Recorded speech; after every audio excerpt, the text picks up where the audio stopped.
मित्रों को नमस्कार। एक बहुत कीमती बात मैं बताऊं। जैन फ़कीरों के बारे में मैंने पिछले एक ऑडियो में आपको बताया। उसके आगे की बात ये है, एक सूफ़ी फ़कीर थे रूस के। बहुत कहानी के माध्यम से मैं आपको बताना चाहता हूँ। पश्चिम साइड में जॉर्ज गुरजिएफ ने भी बहुत से ध्यान प्रयोग किए और वो इस सदी के सबसे बड़े प्रायोगिक गुरु के नाम से जाने जाते हैं। उन्होंने स्टॉप एक्सरसाइज, रुक जाने का प्रयोग किया। स्टॉप एक्सरसाइज में गुरजिएफ अपने साधकों को कहते थे, जब भी मैं स्टॉप कहूँ तब रुक जाओ। तो तुम जो भी कर रहे हो वैसे ही रुक जाओ। अगर तुम्हारा बायां पैर चलने के लिए ऊपर उठा है तो वहीं ठहर जाओ। अगर तुम्हारा होंठ खुला हो बोलने के लिए तो वहीं रुक जाओ। अगर तुम्हारी आँख खुली हो तो ठहर जाए। तुम फिर कुछ भी बदलाहट मत करना, वैसे ही रुक जाना। सूफ़ी फ़कीर कहते हैं, अगर एक क्षण को भी कोई पूर्णता से रुक जाए तो उसी पूर्णता के रुकावट के क्षण में, ठहरे होने के क्षण में, उस अगति में उसे निश्चित का अनुभव हो जाएगा, एक निश्चय प्राप्त होगा। गुरजिएफ यह प्रयोग कर रहा था और तिफलिस रूस के एक छोटे से नगर में एक नहर के पास पड़ाव डालकर अपने साधकों के साथ पड़े थे। वो तंबू के भीतर बैठे हुए। सुबह ही पास में एक नहर थी, लेकिन नहर बंद थी, पानी उसमें था नहीं। अचानक उसने चिल्लाकर तंबू के भीतर से कहा, स्टॉप, रुक जाओ। 3 साधक नहर को पार कर रहे थे, सूखी नहर को वहीं रुक गए।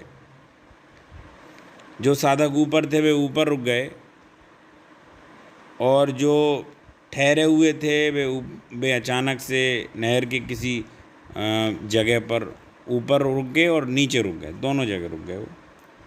तभी अचानक किसी ने पानी खोल दिया, पानी आ गया।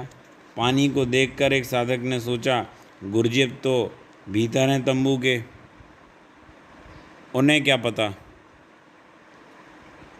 और हम कैसे फंस गए।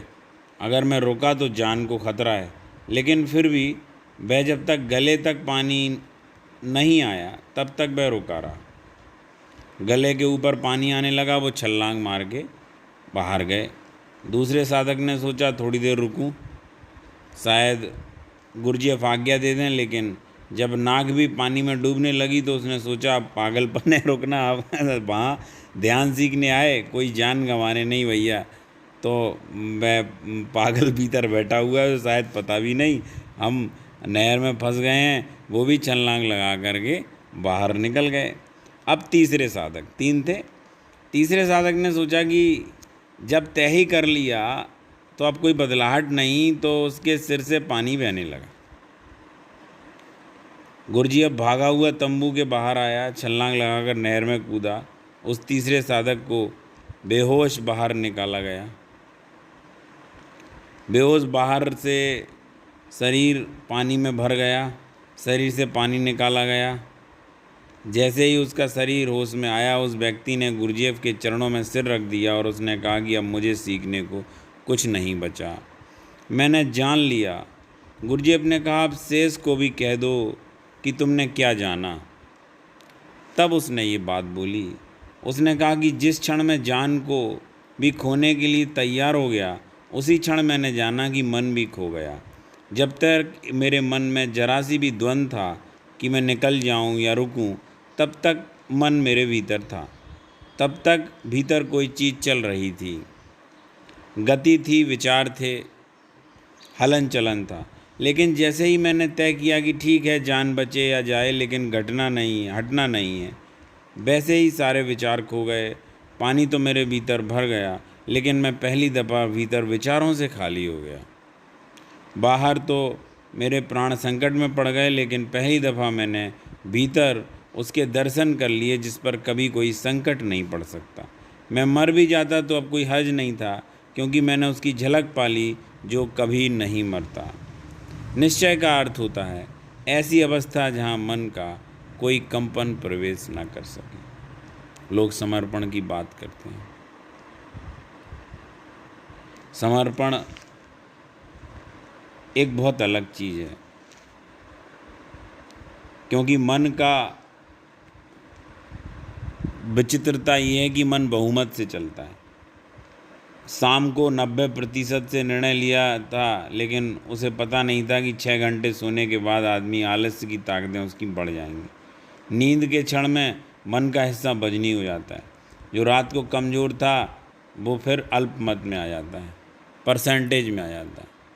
सुबह 4 बजे हम बहुमत में होते हैं डिसीजन लेने में, फिर वही आदमी 7 बजे पछताता है, क्योंकि सुबह जागकर शाम की बुद्धि का ख्याल आता है, होश बढ़ता है, और सुबह के सूरज के साथ भीतर भी प्रकाश बढ़ता है, और फिर जो अल्पमत में हो गया था 4 बजे के अंधेरे में, फिर वह बहुमत में हो जाएगा।